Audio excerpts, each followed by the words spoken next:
We've already had President's Day.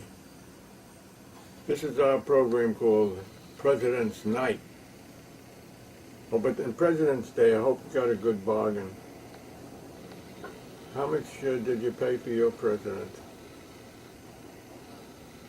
Okay, now to President's Night. Actually, I did this some time ago. I think it appeared in The Voice, but the voices got very hoarse, and the voice is very old today, and it's gotten hoarse, and it's barely readable. And this is a series called Great Quotations from the Presidents. And we'll start with the first president. Remember him, George? What was his name? I think he was named after a city. He was named after the capital. Washington, right. George Washington, who was the first president. He was also reputed to be the richest man in America. His wife owned half of the state of Kentucky. He also owned 216 slaves, and he was a wonderful fighter for freedom, except for certain people that were not free. But he did do one thing. He, contrary to Jefferson, another great president, upon his death and his will, he freed the slaves. Jefferson, the great liberal, didn't have that in his will. Maybe because too many of the slaves were his own children. But then he wouldn't, so he didn't want to be separated. He didn't want his family to be separated. That was probably the reason he didn't free his slaves. So here's the great quotation from George Washington. Government is not reason, it is not eloquence, it is force. He proved that in his conduct of the war, for instance. He hung certain deserters to teach them a lesson. And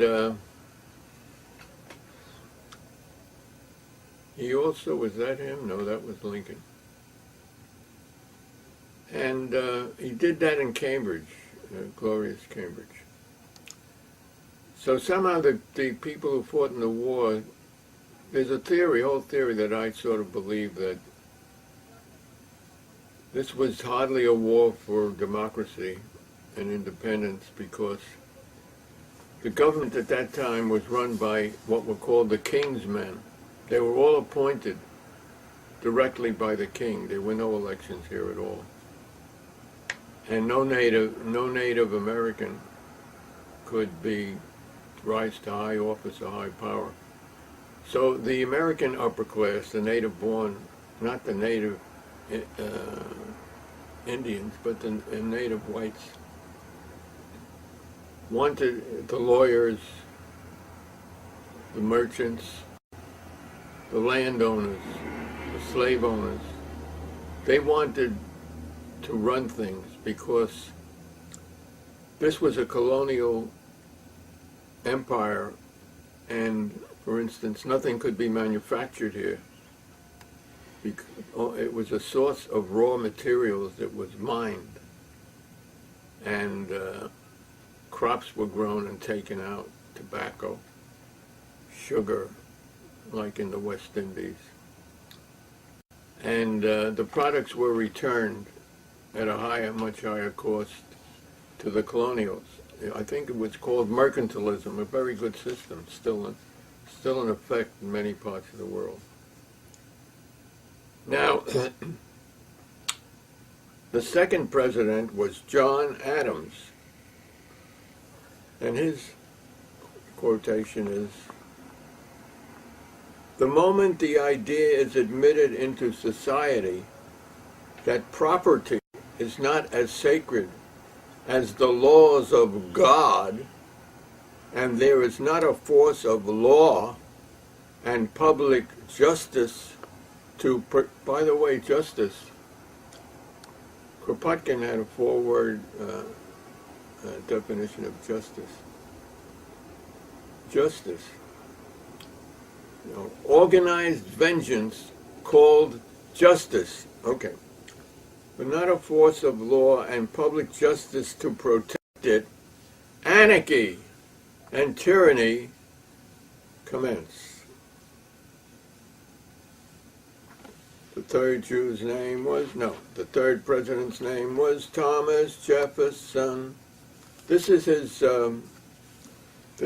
self-composed epitaph engraved on his tomb.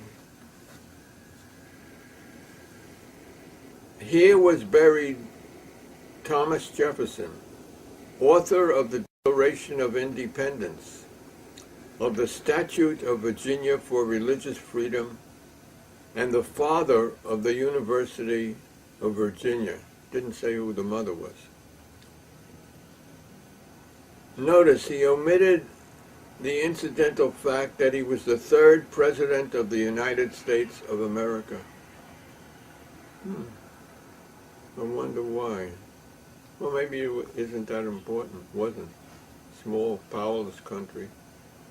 Hadn't conquered anybody but some Indians.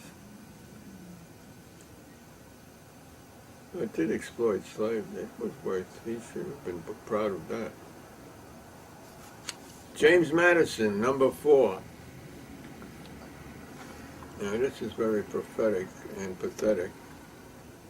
A universal and perpetual peace.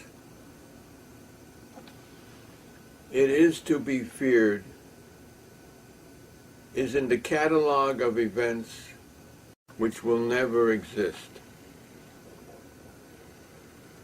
but in the imagination of visionary philosophers or in the breasts of benevolent enthusiasts. What an optimist. Unfortunately, at least as far as the U.S. was concerned, let's say Costa Rica doesn't have an army, so there's a beginning.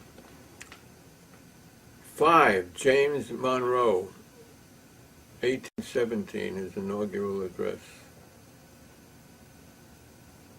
The heart of every citizen must expand with joy when he reflects how near our government has approached to perfection.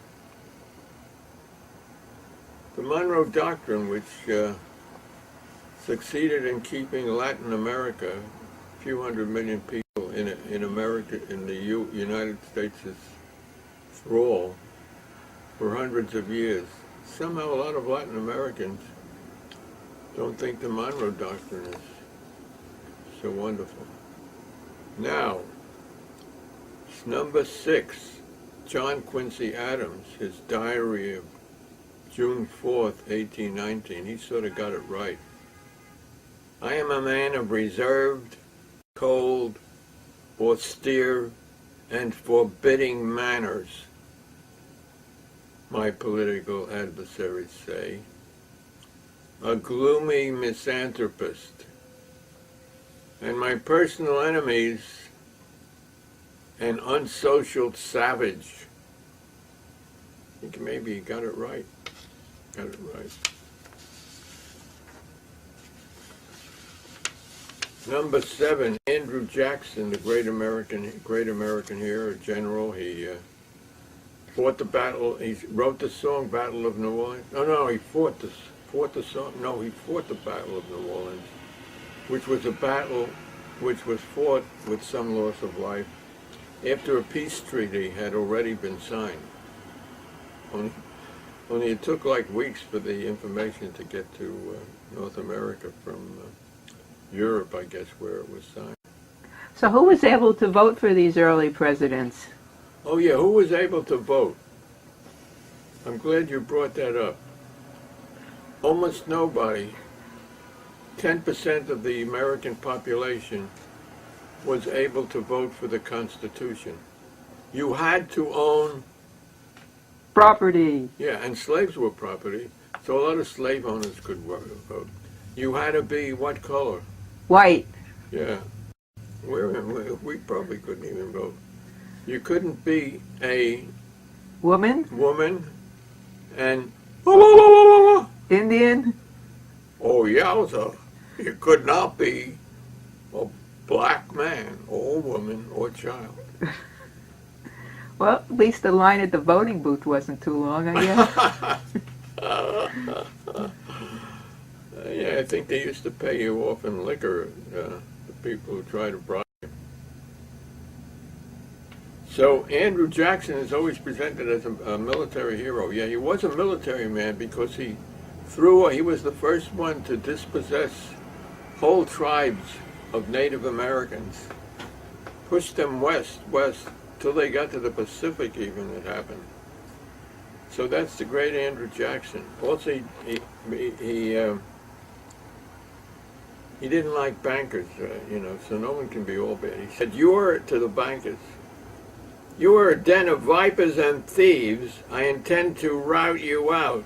And by the eternal God, I will rout you out. So I think he established, what did he do? Maybe the first national bank. Anyway, he tried to put the bankers in their place. I don't know why a national bank would be better than the Federal Reserve. I think that's even a private. We don't understand money. It's all magical. You hand someone paper and they give you an automobile. That's magic, isn't it? You don't hand them paper and they throw you out of your apartment. Right, and if it's the wrong paper. Yeah. Right, not enough paper. Not enough paper. Or gold. Here's Martin Van Buren, 1837. Speaking of Native Americans. The decrease in numbers of the tribes within the limits of the states and territories has been most rapid. If they be removed, they can be protected from those associations and evil practices which exert so pernicious and destructive an influence over their destinies. They can be induced to labor and to acquire property. And its acquisition will inspire them with a feeling of independence or poverty, or lack of property with poverty. Their minds can be cultivated and they can be taught the value of salutary and uniform laws and be made sensible of the blessings of free government. What a sort of contradiction those two terms are together. If you're governed by someone, how can you be you're not free. No. Like a governess right. Of a child, the child is not free. That's why they're the governess. Yeah, that's an oxymoron. What? Oxymoron, it's called. Yeah, oxymoron. Like jumbo shrimp. And be made sensible of the blessings of free government and capable of enjoying its advantages. To enable the government to redeem this pledge to the Indians and to afford adequate protection to its own citizens will require the continual presence of a considerable regular military force on the frontiers and the establishment of a change of permanent army posts. Makes sense.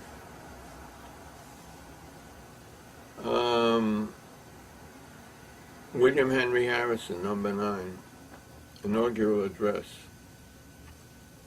It was the remark of a Roman consul in an early period that celebrated republic,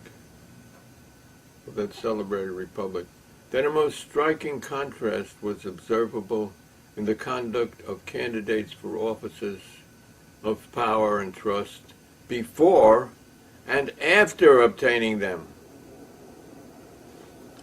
They seldom carrying out, in the latter case, the pledges and promises made in the former.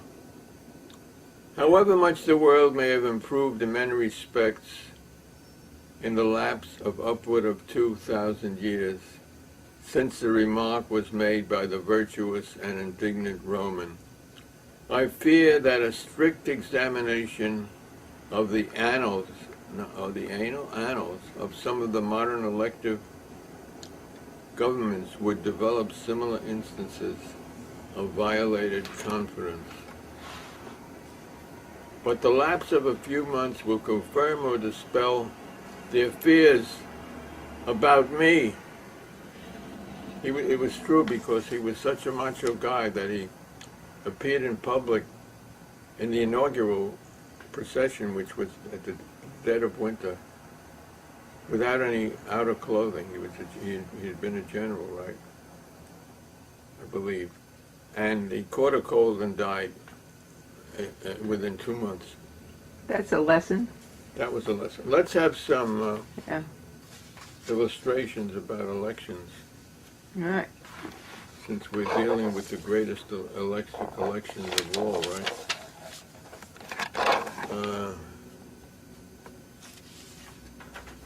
Why don't you read the French?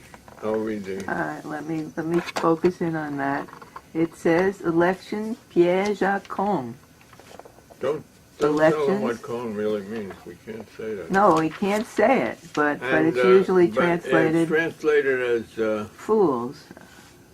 a trap for fools. Where is my...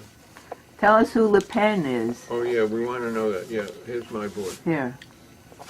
Le Pen is the current rather ugly and, well, it's a guy I don't like, who's the president of France. He lives in, he comes to he used to come to New Hampshire he's an American enthusiast, so he supports everything now that America does. Uh-huh. And Penn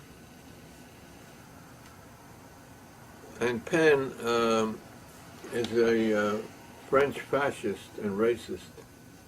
So you vote for Sarkozy and you get Penn. Hmm. They're allied. And the other side says a president of the opposite of constipation for a country of fools. Mm-hmm. Mm-hmm. Let me get a better picture of that.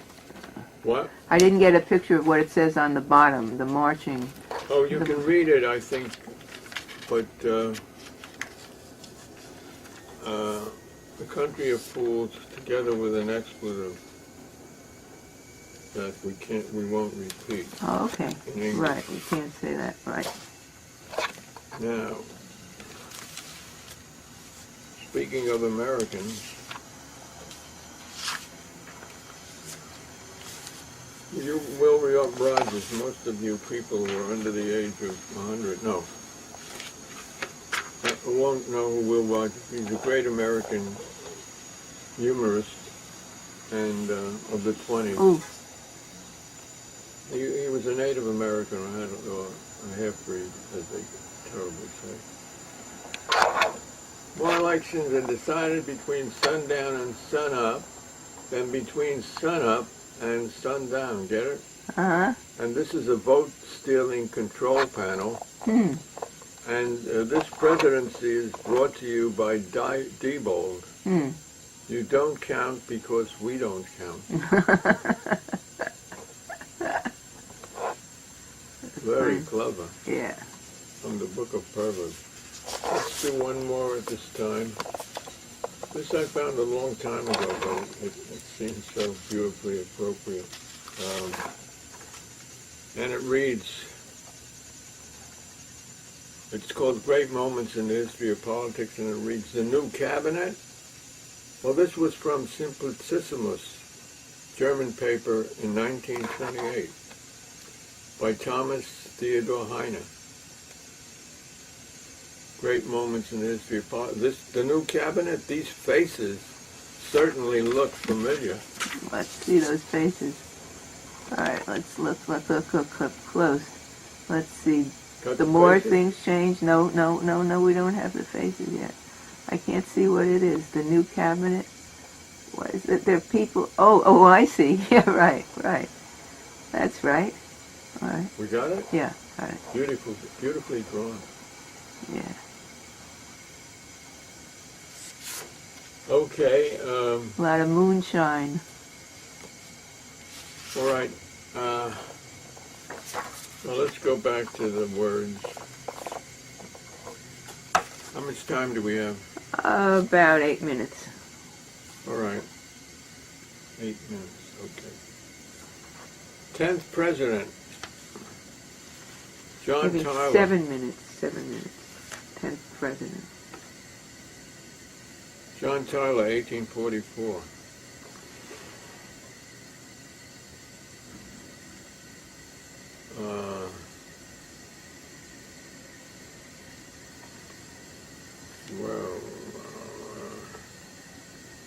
He's praising the election process. The great objection which has always prevailed against the election by the people of their chief executive officer has been the apprehension of tumults and disorders which might involve and ruin the entire government. The great moral spectacle has been exhibited of a nation approximating in number to 20 million people, having performed the high and important function of electing their chief magistrate for the term of 4 years. That sounds like a prison term, doesn't it? Term. Without the commission of any acts of violence or the manifestation of a spirit of insubordination to the laws. Vast multitudes have assembled from time to time for the purpose of canvassing the merits and pretensions of those who were presented for their self-interest. I wonder what his pretensions were. But no armed soldiery has been necessary to restrain with proper limits the popular zeal or to prevent violent outbreaks. Not yet, right? All right, let's finish this section with James Polk, Message to Congress, July 6, 1848. While the war, this is the Mexican War, remember that war, has been conducted with great humanity and forbearance and with complete success on our part, the peace has been concluded on terms the most liberal and magnanimous to Mexico. New Mexico and Upper California have been ceded by Mexico. Here's what I added. This included all of present-day California, Nevada, and Utah, almost all of Arizona and New Mexico, and parts of Colorado and Wyoming. In addition, the treaty legitimized the acquisition, in quotes, of Texas. It reduced the total territory of Mexico by 2/5 and almost doubled the size of the United States. Let me repeat this part.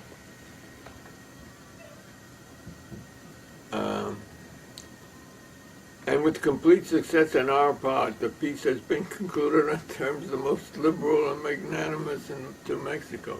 There were Americans that wanted to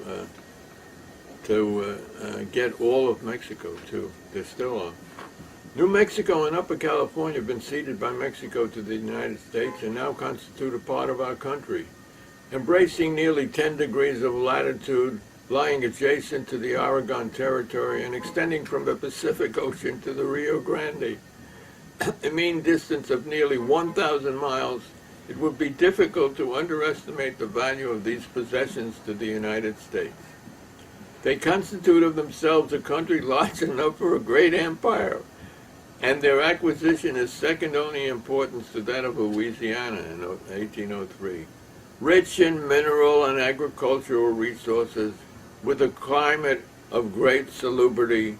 They embrace the most important ports on the whole Pacific coast and the continent of North America.